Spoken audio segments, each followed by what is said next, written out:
the Austin NOAA weather radio roundup.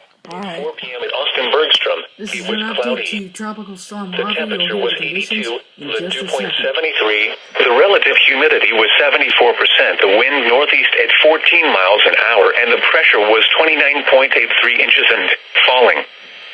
At Camp Mabry, a thunderstorm was reported. The temperature was 78, the dew point 75, the relative humidity was 90%, the wind variable at 5 miles an hour, and the pressure was 29.87 inches and falling. Lago Vista light rain was falling 84. Georgetown rain was falling 81. San Marcos cloudy 88. Burnett cloudy 88. Junction cloudy 89.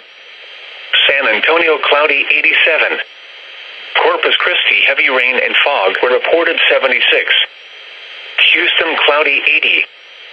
Once again at Austin Bergstrom it was 82. Elsewhere across the state, College Station partly sunny 85. Amarillo mostly sunny 78. Abilene light rain was falling 73.